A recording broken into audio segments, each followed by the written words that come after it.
क्यों नहीं जान पाएंगे? जब भाई को मरवा दिया अस्पताल में, हाँ? तो क्यों कार्रवाई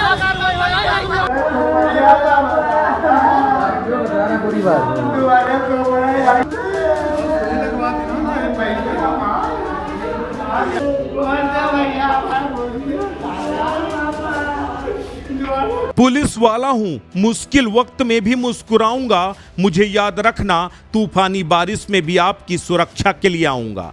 ये लाइनें सुनने में जितनी अच्छी लगती हैं उतना ही भरोसा भी जगाती हैं कि पुलिस जनता की रक्षक है, लेकिन जब रक्षक पर ही भक्षक बनने के आरोप लग जाएं, तब कानून की रक्षा करने वालों पर ही कानून तोड़ने के आरोप लगने लगें, तब सवाल उठना लाजमी है। उन्नाव से सामने आया मामला कुछ ऐसे ही गंभीर सवाल खड़े कर रहा है। एक आरोपी जेल पहुंचता है, कुछ ही घंटों बाद उसकी तबीयत बिगड़ती है, अस्पताल ले जाया जाता है और फिर उसकी मौत हो जाती है। अब परिजन आरोप लगा रहे हैं कि मौत बीमारी से नहीं बल्कि पुलिस की पिटाई से हुई है। तो क्या हिरासत में आरोपी के साथ मारपीट हुई? क्या पुलिसिया कार्रवाई ने एक व्यक्ति की जान ले ली, या फिर यह केवल आरोप है जिनकी सच्चाई जांच के बाद सामने आएगी? आपको बताते हैं पूरा मामला क्या है।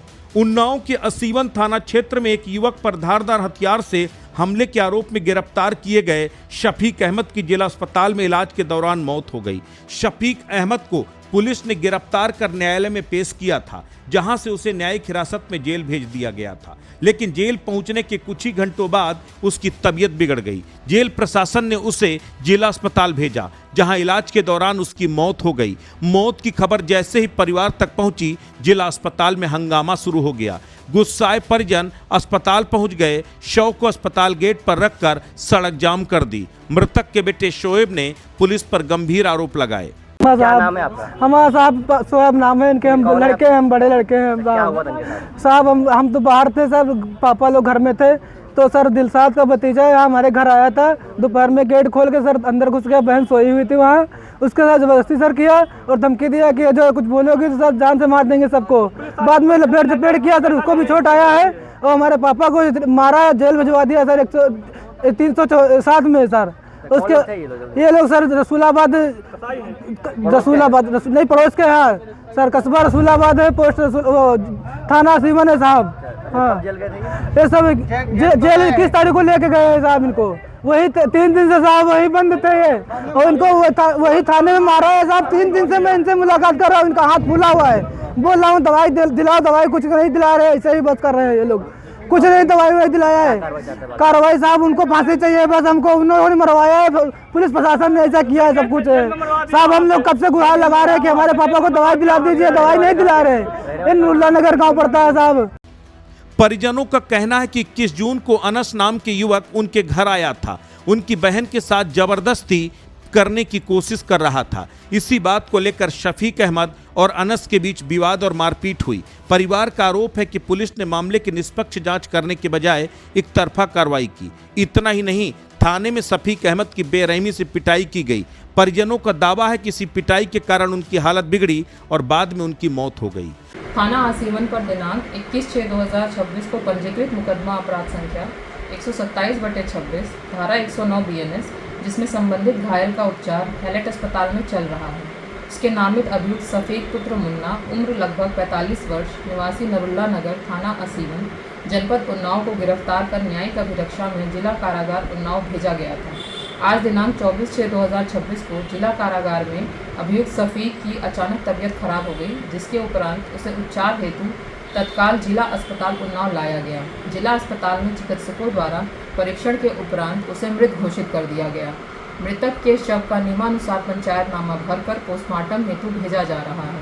परिजनों द्वारा लगाए गए आरोपों के संबंध में नियमानुसार जांच कार्रवाई की जा रही है। जांच में जो भी तथ्य प्रकाश में आएंगे उनके आधार पर नियमानुसार अग्रिम विधिक कार्रवाई की जाएगी। अब सवाल यह है कि अगर शफीक पूरी तरह स्वस्थ थे तो जेल पहुंचने के कुछ घंटों के भीतर उनकी हालत अचानक इतनी गंभीर कैसे हो गई? सबसे बड़ा सवाल यह है कि आखिर हिरासत से जेल तक के सफर में ऐसा क्या हुआ कि एक आरोपी की जान चली गई? क्या गिरफ्तारी के दौरान कोई मेडिकल जांच हुई थी? क्या गिरफ्तारी के समय आरोपी पूरी तरह स्वस्थ था? क्या जेल भेजने से पहले उसकी स्वास्थ्य स्थिति का रिकॉर्ड तैयार किया गया था? और सबसे अहम सवाल, अगर कोई चोट थी तो कहां और कैसे लगी? ये ऐसे सवाल हैं जिनके जवाब अब जांच एजेंसियों को देने होंगे। हालांकि पुलिस का पक्ष इससे बिल्कुल अलग है। पुलिस के मुताबिक असीवन थाना क्षेत्र के बेगम नगर रसूलाबाद निवासी शाहरुख अहमद ने शिकायत दर्ज कराई थी कि उनके भाई अनस पर शफीक अहमद और उसके बेटे आदिल ने धारदार हथियार से हमला किया था, जिससे वो गंभीर रूप से घायल हो गया। एक हमारे पास मामला आया था, शफीक नाम है शायद और 45 साल उम्र है और उनके पिताजी का नाम मुन्ना है, नरूला नगर के रहने वाले हैं, थाना आसीवन। और राजीव शुक्ला जेल वार्डन और सचिन सीपी के द्वारा हमारे पास लाए गए, लेकिन जब मैंने इनको देखा तो हमारे पास मृत अवस्था में पाए गए। जेल से आए थे क्या? हाँ, इनको जेल से लाया गया था और जेल वार्डन और सचिन कांस्टेबल इनके साथ थे।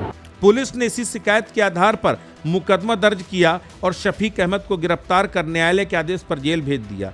पुलिस का कहना कि आरोपी न्यायिक हिरासत में था, उसकी मौत के वास्तविक कारणों का पता पोस्टमार्टम रिपोर्ट और जांच के बाद ही चल सकेगा। लेकिन पुलिस की इस दलील के बावजूद लोगों के मन में कई सवाल खड़े हो रहे हैं। आखिर एक व्यक्ति जो मंगलवार शाम जेल पहुंचता है, बुधवार दोपहर तक मौत के मुंह में कैसे पहुंच जाता है? क्या जेल प्रशासन ने समय रहते उसकी स्वास्थ्य स्थिति पर ध्यान नहीं दिया? क्या गिरफ्तारी के दौरान आरोपी की मेडिकल जांच में कोई गंभीर समस्या सामने आई थी? और अगर नहीं तो फिर अचानक मौत की वजह क्या बनी? इन सवालों के जवाब सिर्फ पोस्टमार्टम रिपोर्ट ही दे सकती है। फिलहाल शफीक अहमद की मौत ने उन्नाव पुलिस और जेल प्रशासन दोनों को कटघरे में खड़ा कर दिया है। एक तरफ परिजन पुलिस पर 3rd डिग्री और मारपीट का आरोप लगा रहे हैं, तो दूसरी तरफ पुलिस जांच और पोस्टमार्टम रिपोर्ट का इंतजार करने की बात कह रही है। लेकिन जब किसी व्यक्ति की मौत पुलिस कार्रवाई और हिरासत के बाद होती है तो सवाल उठना स्वाभाविक है, क्योंकि कानून का राज तभी मजबूत माना जाता है जब आरोपी को सजा अदालत दे, न कि आरोपों के आधार पर किसी की जिंदगी खत्म हो जाए। अब सबकी निगाहें पोस्टमार्टम रिपोर्ट और जांच पर टिकी हैं, जो तय करेगी कि शफीक अहमद की मौत एक प्राकृतिक घटना थी या फिर उन आरोपों में कोई सच्चाई है जिन्हें गूंज आज पूरे उन्नाव में सुनाई दे रही है।